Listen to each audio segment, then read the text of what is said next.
안녕하십니까 시청자 여러분, 해주부TV입니다.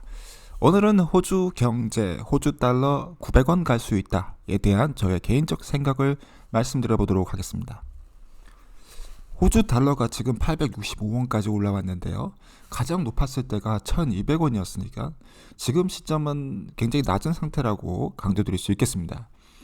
그러면은 이제 경제 사이클에 따라서 이렇게 움직이는 호주의 통화가 앞으로 더 올라갈 수 있다라면은 어떨까라는 점과 그런 근거가 될 수 있는 경제 지표들은 무엇이 있는지에 대해서 한번 설명해 보도록 하겠습니다.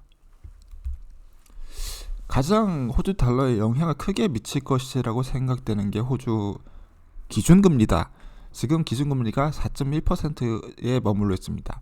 그리고 가장 높았었던 때가 18% 정도까지도 있었는데, 이때랑 지금이랑을 이제 그냥 1대1로 놓고 비교하기는 좀 어려운 면이 있고, 그때 그 시절 우리 할아버지들이 사셨던 그 시절의 경제 규모와 또 그때의 부동산의 자산 시장의 그런 규모들을 생각해 봤을 때 이렇게 나올 수 있는 것이고, 현재 수준에서의 2, 4%는 그렇게 낮다라고 생각될 수 있는데 굉장히 높은 또 그런 금리가 될 수도 있다는 점도 강조드릴 수 있겠습니다.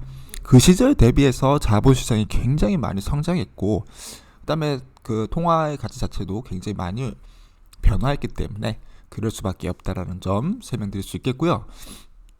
하여튼간에 지금은 경제 위기 상황이다라는 점 설명드릴 수 있겠습니다.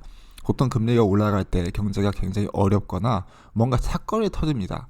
2008년대 글로벌 경제 금융 위기, 리만 브라더스 사태 이런 것들이 터졌었거든요. 그래서 이때 금리가 이렇게 급격스럽게 올라간 거 보실 수 있겠고요.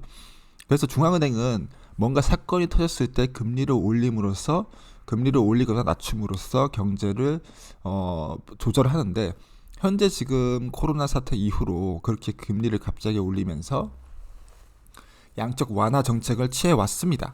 양적 완화 정책을 취하다가 지금은 이제 긴축을 들어간 겁니다. 그래서 긴축 상태에 있는 그런 부분이고, 이 긴축의 사이클에서 어떤 일이 일어날지를 생각해 보면은 호주 통화의 가치도 많이 바뀔 수 있다고 생각합니다. 그 긴축이 일어나는 가장 큰 원인이 바로 인플레이션이다라고 생각할 수 있는데요. 이 상품 가치의 변화가 이렇게 변화되고 있는 것을 확인하실 수가 있습니다. 그래서 2005년도, 2017년도 이렇게 상승했다가 내려가는 사이클. 그리고 2011년도부터 2023년도까지 쭉 올라왔다가 이제 다시 내려가고 있는, 왜 상품 가치가 변화될까?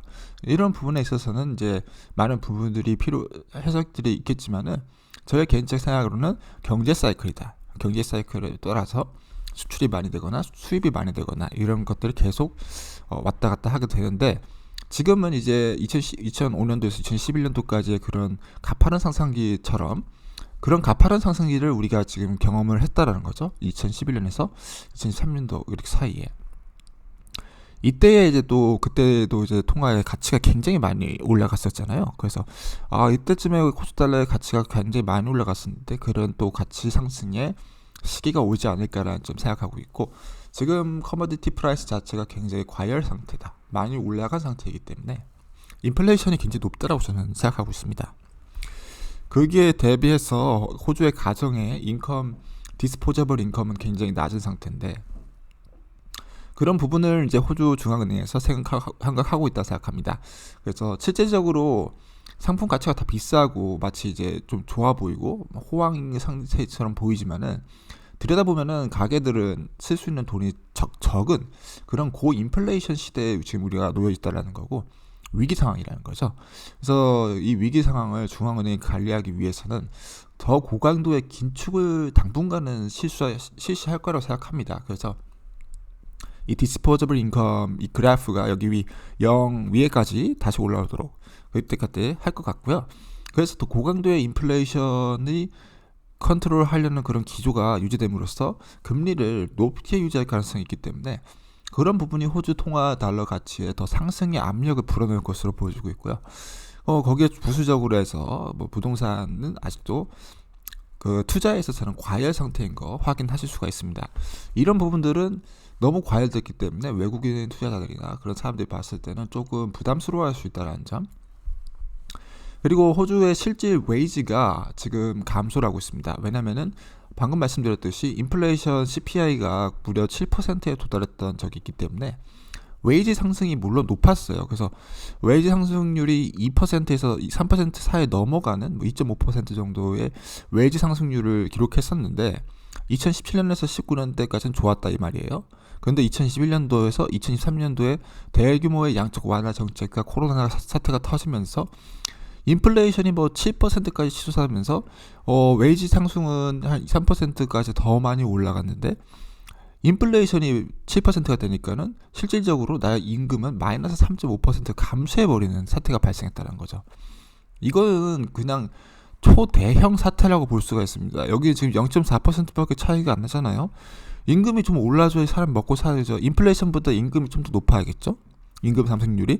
근데 여기는 말도 안 된다. 임금 상승률은 이거밖에 안 되는데 인플레이션이 이렇게 되면서 사람들이 위기감 느끼는, 와 이거 내 통화의 가치가 완전히 박살나버리고 이제 위기가 찾아오는 것이 아닌가라는 그런 사태 가운데 놓였다는 것이죠. 그래서 지금은 물론 6%까지 내려왔지만 아직도 실질 임금 마이너스입니다.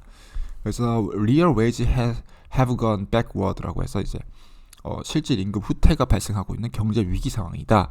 그래서 호주는 실질적으로 경제 위기 상황인데 거기에 더불어서 하우싱 프라이스가 너무 높아가지고 하우스 홀드 뎁, 하우스 그 개인의 개인 부채가 너무 높게 설정되어 있습니다. 보시게 되면은 하우스 홀드 부채 대출과 그다음에 하우싱 프라이스가 이렇게 똑같이 가는 걸 볼 수 있는 거죠. 결국 호주 부동산 가격 올린 거는 빚이었다.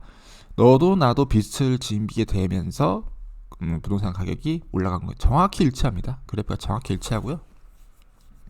이런 부분이 문제입니다. 그래서 지금 안 그래도 지금 돈을 많이 필요한데 사람들이 다 부채가 많기 때문에 실질적으로 자기가 쓸 수 있는 돈은 더 감소하게 되고 거기에 더불어서 인플레이션도 너무 높게 넘어서 실질 임금 후퇴하기 때문에 그런 부분이 호주의 경제에 굉장히 부담감으로 작용하고 있다고 저는 판단하고 있고요.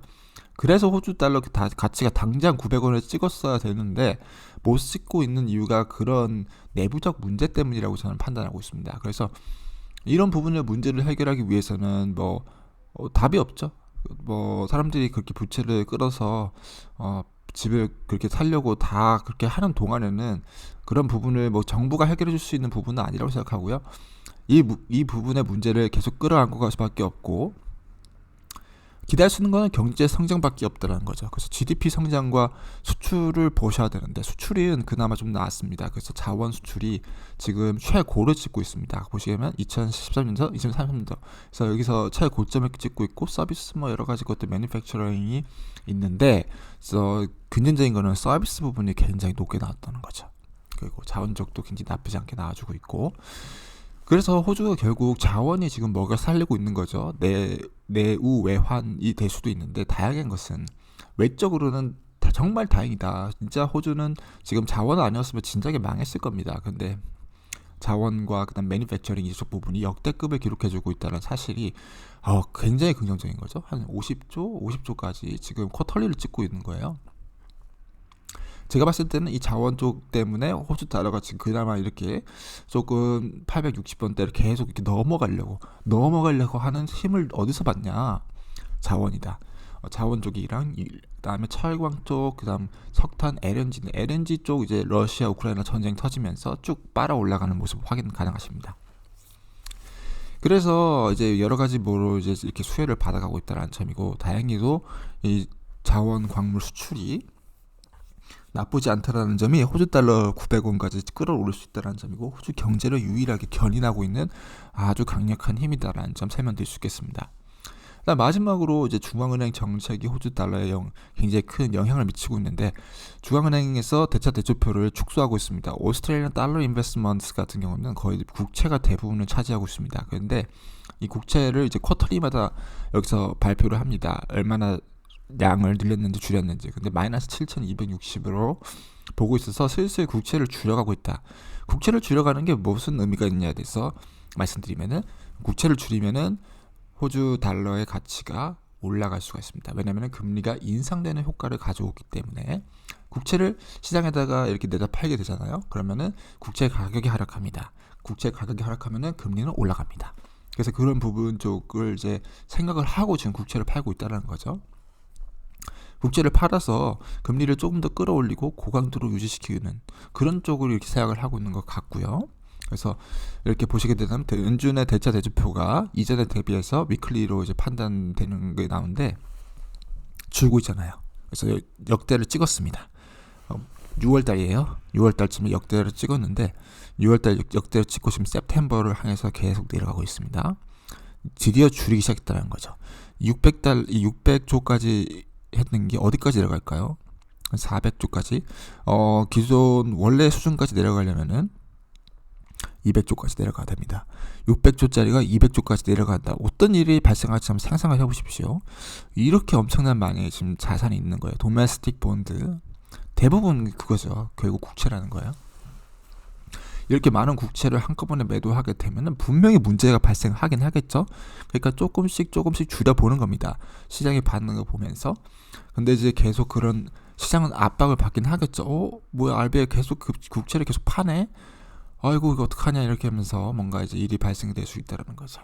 어쨌든 간에 금리는, 이렇게 위클리로 계속 계속 올라갈 수밖에 없겠고, 당분간은, 경제가 좀 더 긴축으로 갈 수밖에 없다라는 점도 보셔야 됩니다. 그럼 더더욱 강한 긴축이 발생된다 했을 때 호주 달러가 올라갈 수 있다는 거죠. 그래서 제가 그거를 이제 september 쪽에서 줄라이에서 september 넘어갈 때 이 정도 갭이 아까 처음에 보여드렸던 그런 호주 달러 상승에 가장 큰 영향을 미친 것이 아닌가라고 저의 개인적 생각으로는 추측으로는 그렇게 보고 있습니다.